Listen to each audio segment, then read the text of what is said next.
Fala pessoal, mais uma vez por aqui com mais uma aula da nossa matéria aí de sexologia, formação em sexologia clínica. E hoje nós estamos aqui com uma figura muito ilustre e também uma autoridade pioneiro na área da psicanálise clínica, professor Dr. Eliseu Melo, que tudo começou com ele, né? Foi ele que, na verdade, nos perguntou onde foi que tu estudou, quem foi que teu mentor, quem foi que te instruiu. Então, hoje nós estamos aqui diante da pessoa que me treinou, que me instruiu, quem me tornou aqui um psicanalista clínico, quem me mentoreou, quem me deu toda a instrução, aqui foi meu terapeuta também, terapeuta da minha filha, de tantos outros aí.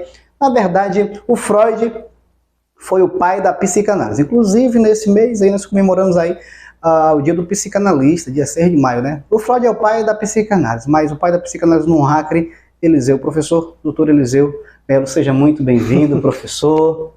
Eu que agradeço, Paulo, pela oportunidade de a gente estar aqui mais uma vez. Estar com você é sempre uma alegria e compartilhando esse momento. Que legal. Gente, não deixe de dar o seu like, também de dar a sua curtida, dar o seu feedback aí, tá bom? Joga aí o seu pensamento, que parte das ideias aqui do nosso programa aqui falou com você, mexeu com você, que hoje a intenção é essa, né? Falar um pouco de história da sexualidade e, sobretudo, mexer. A intenção é mexer com você mesmo, mexer, escavacar, tirar, mexer naquele carrapicho ali onde tu guardou. A intenção é essa, tá bom? Portanto, fique ligadinho, tome papel, tome caneta, tome notas de tudo que vai acontecer aqui. Pois bem, professor, nós vivemos uma era ainda, apesar de nós estarmos ainda na era da comunicação, mas ainda nós vivemos o grande tabu da sexualidade. Na igreja, eu falei aqui no decorrer das aulas, do programa, sobre 3 grandes problemas dentro da igreja que é um absurdo. O primeiro é sexualidade.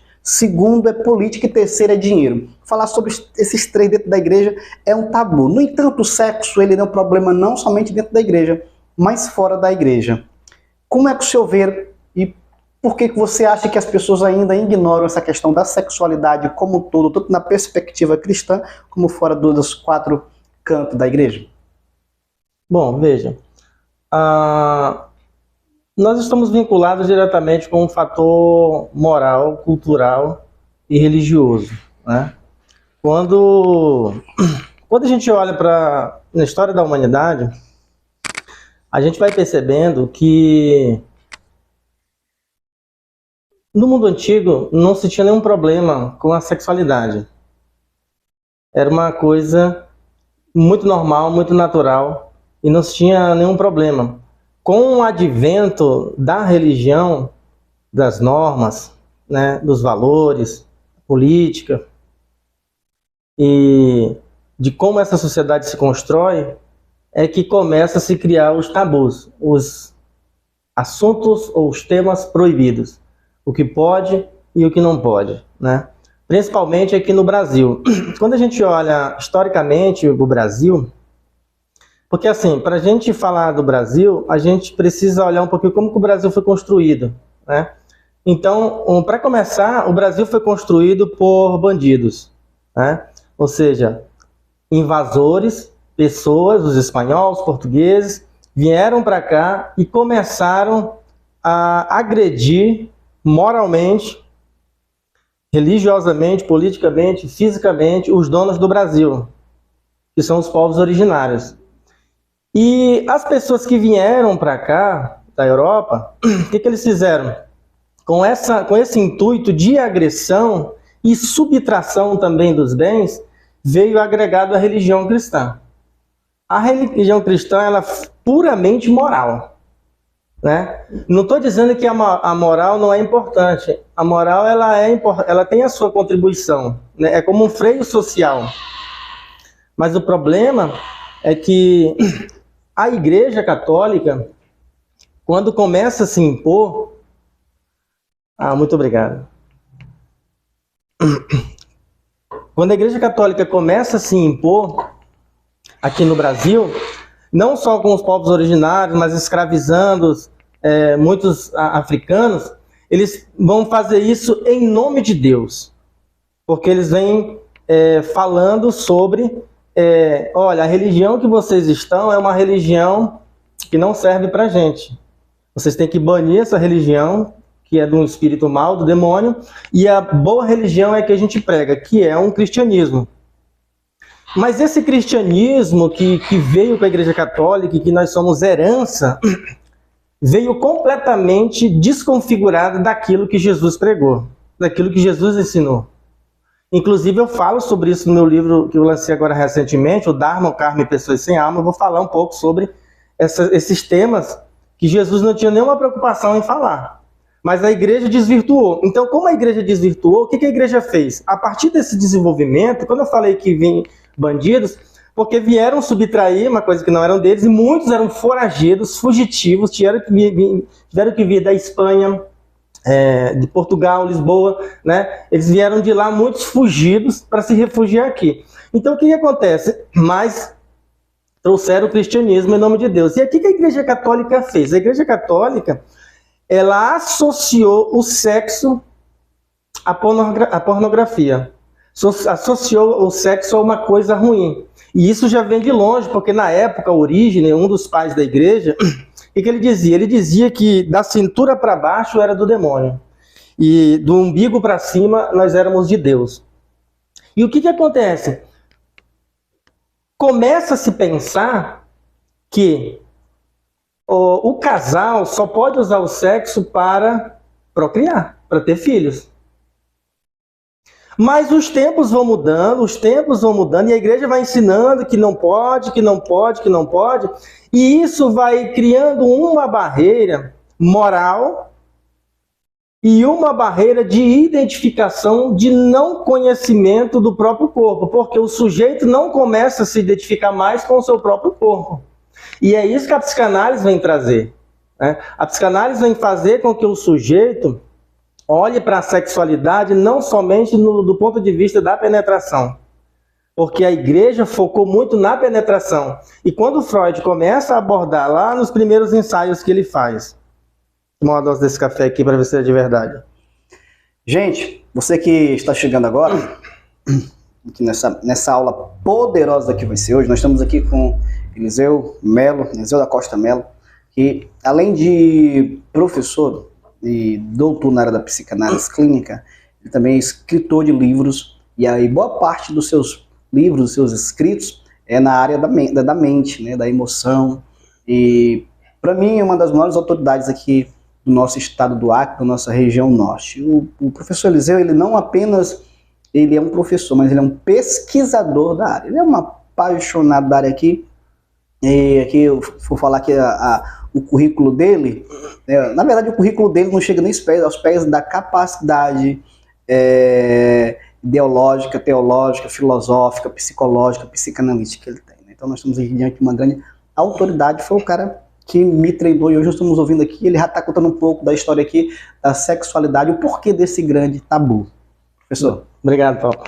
Então, vejam só. Então, quando Freud começa a ensaiar sobre a sexualidade, inclusive ele escreve, né, lá sobre aqueles 3 ensaios sobre a sexualidade, na era vitoriana, uma era puramente moral, dominada pela igreja, ele foi muito criticado também. E até hoje se perguntam, muitas pessoas me perguntam por que Freud só falava em sexo. Freud não falava em sexo. Isso é um equívoco, né?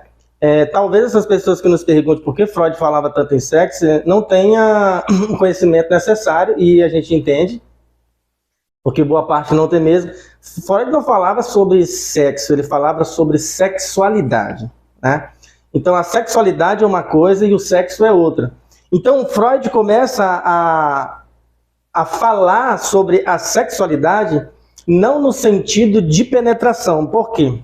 Primeiro começa numa instância psíquica, o sexo começa na mente, né? Porque ele defendia que nós temos uma energia libidinal, e essa energia libidinal ela não fica nessa região, ela fica no campo mental. Isso foi muito importante para a psicanálise, para a psicologia profunda, né? Que a psicanálise é a psicologia profunda. Por quê?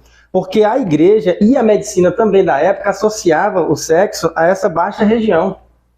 E o Freud dá um salto e diz, não é aqui, a questão não é aqui embaixo, o problema não é na ferramenta que nós temos. Isso é saudável, isso foi feito para isso mesmo, para ser utilizado. O problema é aqui, ó, na instância psíquica.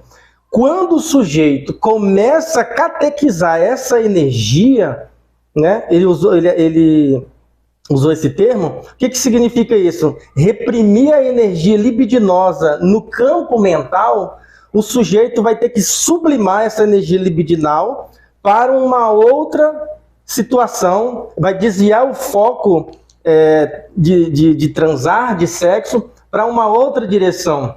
E com essa repressão, o que vai acontecer? O sujeito vai começar a desenvolver alguns transtornos psicossomáticos.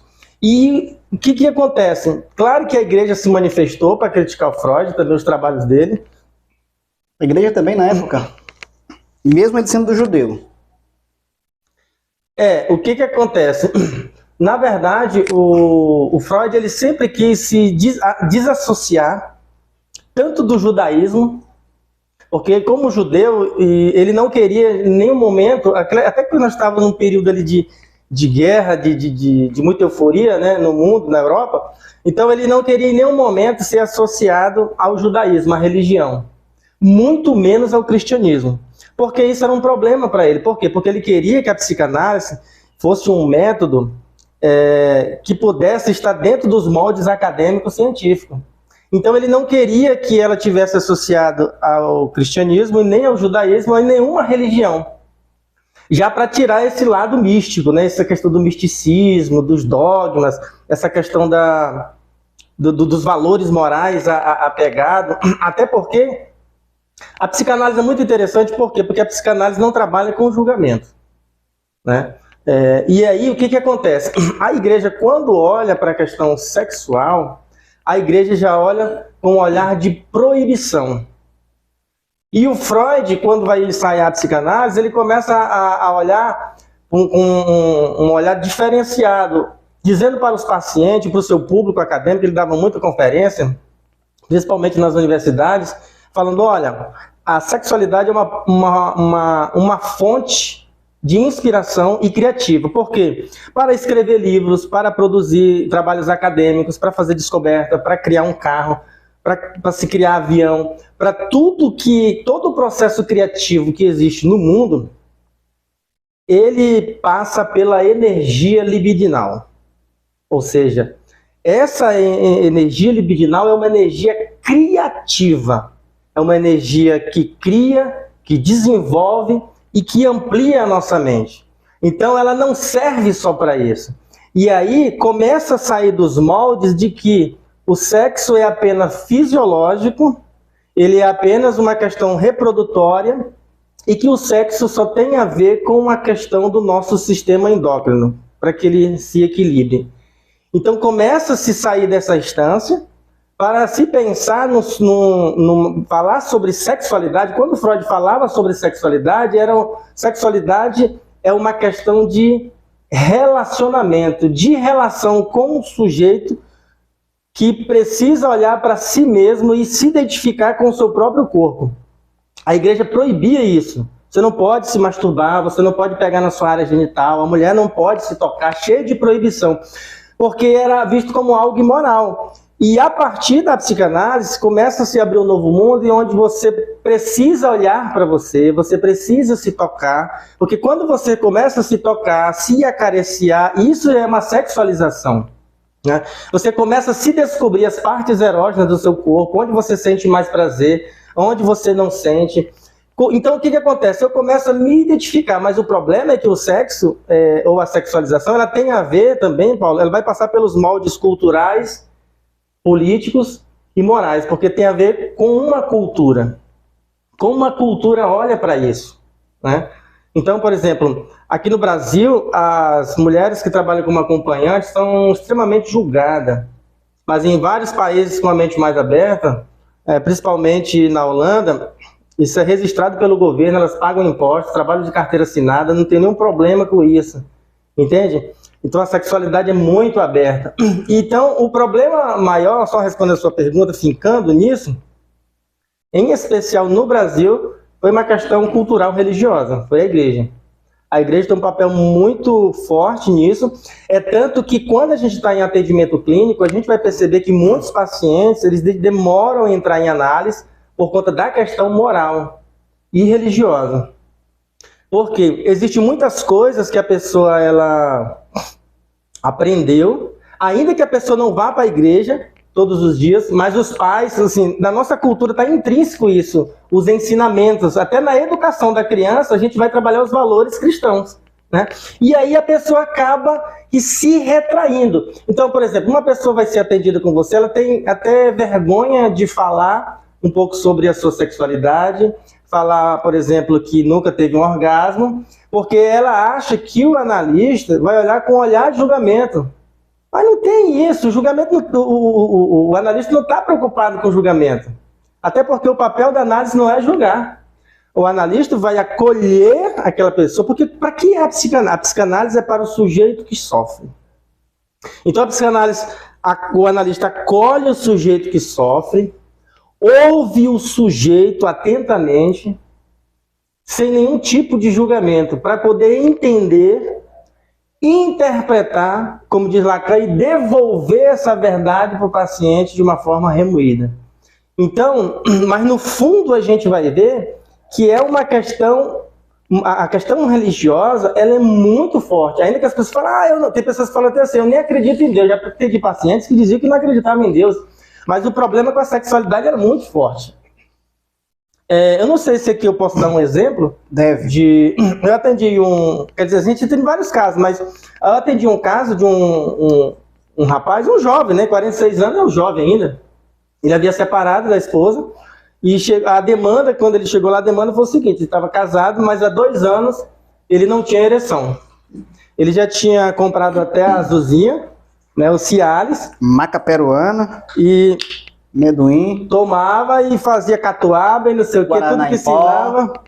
Mandim, gurucubaco. Mas não levantava, não subia. Ele disse que o máximo que acontecia é que, né, o Zé Disseu ficava ali um pouco bambo e tal, mas de cabeça baixa. Era uma questão bem difícil mesmo. Nem ela soprando no berimbau. Ela tentava de todas as formas. Essa uva pra nós. Né? Tinha a questão das fantasias, né? Ela comprava lingerie nova, eles tentavam inovar. Não quer um cogumelo? Daqui a pouco. Então, era... A uva passa. Resumindo, eles já tinham feito quase de tudo. E aí, o fim da história foi o seguinte, Paulo. Gente, ó, só porque, professor, não esqueçam de tomar nota. Isso aqui está sendo um estudo de caso. O professor entrou no estudo de caso aqui. Isso aqui é muito poderoso. Por quê? Você percebe que ele veio trazendo uma teoria, veio para o Brasil, para a cultura brasileira, agora está fazendo uma prática, um caso clínico. Isso aqui você, gente, ó, se você não está com um papel e caneta para anotar o que ele vai falar agora, ele vai explicar, é riquíssimo isso aqui. E tudo que você que tá, que é aluno, que é nosso aluno, muitas coisas podem te escandalizar, que é bem comum, mas a gente como psicoterapeuta, dentro do set terapêutico, isso acontece. A priori eu pensava que nunca podia acontecer isso, que não existia, que era, eu estou inventando, é para dar engajamento, é para dar audiência, mas não, o que a gente ouve são coisas mesmo poderosas, valiosíssimas, né, e é importante você prestar muita atenção no que o Dr. Eliseu vai estar explicando para nós aqui. Então vejam só, e a gente aqui não está em momento algum burlando ou passando por cima da ética, porque se tem uma coisa que o analista não é um sujeito moral, mas o analista é um sujeito ético. Então por quê? A moral, ela é regional. A moral vai se desenvolver de acordo com uma cultura, mas a ética, ela é universal. Então essa é a grande diferença da moral para a ética, porque a moral está ligada a alguns valores que estão ligados diretamente com a legislação. A ética não, a ética está ligada com o bom senso do ser humano. né? Então a ética é universal. A legislação de alguns países subdesenvolvidos, como o da Europa, é estritamente normal uma garota de programa se prostituir, é comum. Sim, é muito comum na Europa. Aqui já não é comum ainda. Isso. Então o que acontece? Então para lá a ética impera nesse sentido. Não só é comum, como está na legislação, que é uma ocupação. Aí entra que é universal a ética. Porque o que acontece? A ética não... A preocupação da ética não está em julgar o sujeito. Entende? Desde que esteja na legislação. Porque assim, não é questão da legislação, né? Porque assim, o que está na legislação está ligado diretamente com a moral. Mas porque assim, se você não cumpre a legislação, você é penalizado. Por quê? Porque toda a legislação é baseada no eixo moral. Mas, então, vamos dar um exemplo para ficar prático. Por exemplo, está na legislação que a pessoa não pode roubar. Isso é um valor moral, a gente aprende desde criança. Mas aí, uma pessoa vai e uma mãe subtrai uma caixa de leite. Isso aconteceu aqui no Brasil. E aí, o dono, claro, pegou, ela foi denunciada, foi levada à delegacia. Aí, quando chegou na delegacia, qual foi o parâmetro para o delegado fazer aquela oitiva? Não foi a moral, foi a ética. Se ele fosse na moral, ele no campo do julgamento já ia aplicar a lei, mas ele não aplicou a lei. Ele chamou o empresário e falou assim, não, primeiro eu quero saber quais foram as causas que levaram essa mulher a fazer isso. O senhor me dá licença para me conversar com ela um pouquinho? Não, mas eu quero... Não, eu lhe entendo, o senhor está certo, tem razão. Ela cometeu um crime. E foi investigar a vida da moça, descobriu-se que essa senhora tinha 3 filhos, o marido havia abandonado, ela estava desempregada e não tinha nada na casa dela para comer. E tinha um bebezinho. E aí, o delegado contou a história para o empresário e falou que se ele concordasse, eles iam lá na casa dela naquele momento para investigar. Resultado realmente foi comprovado. E aí o próprio empresário que denunciou a moça falou para ela que ela tinha liberdade de escolher lá 3 carrinhos, encher aqueles carrinhos grandes, 3, encher todo, e ele ia mandar levar na casa dela. Então o que acontece? A moral é o bom senso.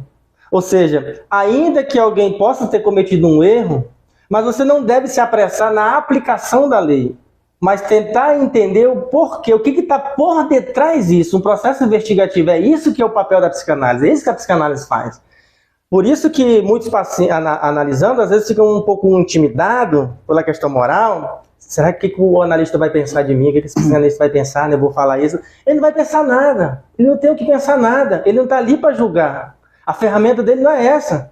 Ele está ali para observar, para investigar o que está por detrás desse comportamento. O que levou esse sujeito a ser do jeito que ele é. O que te trouxe até aqui? E aí o sujeito vai começar a se compreender e a partir desse momento ele vai começar a entrar num estado de relação consigo mesmo. Vai começar a se identificar com o seu próprio corpo. Tem pessoas que têm problema com a autoestima rebaixada, mas a partir desse momento que a pessoa vai começar a se relacionar com o próprio corpo, Paulo, o que ela vai fazer? Ela vai parar de se julgar mais, ela vai ser mais flexível com ela, porque o julgamento é ligado ao superego, à moral. E aí toda vez que a gente erra, a gente se culpa, a gente sofre e tal. Mas aí a gente vai aprendendo a se relacionar com o nosso corpo, a gostar mais do nosso corpo e a sentir prazer também com o nosso próprio corpo. Por exemplo, a gente não precisa de uma outra pessoa para nos fazer ter prazer. A gente pode se dar prazer, mas a igreja proibiu, falou, não, isso é do capeta, isso é do demônio. E aí, voltando, entendeu assim, a questão da ética? Sim. A ética vai buscar o bom senso, ou seja, desde que você não agrida o seu semelhante, que você não fira o seu semelhante, se houver um bom senso ali, um acordo, tá tudo bem, mesmo transgredindo a lei. Então a ética prima, na Europa, eles não querem saber se a mulher está se prostituindo. Ela está usando o corpo dela para ganhar dinheiro. Mas o que a legislação do país diz? Não, ao invés de você ficar clandestinamente, ao invés de você ficar aí se arriscando, nós vamos te registrar, vamos te dar um canto para trabalhar e você paga o aluguel pra gente.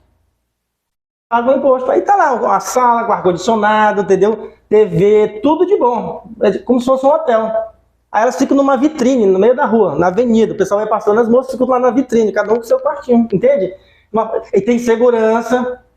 No quarto tem um alarme de segurança, Paulo, e é incrível. Se ela apertou ali o alarme de segurança, em 1 minuto, é 60 segundos, a polícia já está lá, para garantir a integridade física. Porque às vezes tem algumas pessoas que querem passar do limite. Né? Então, veja... Você estava falando a respeito um caso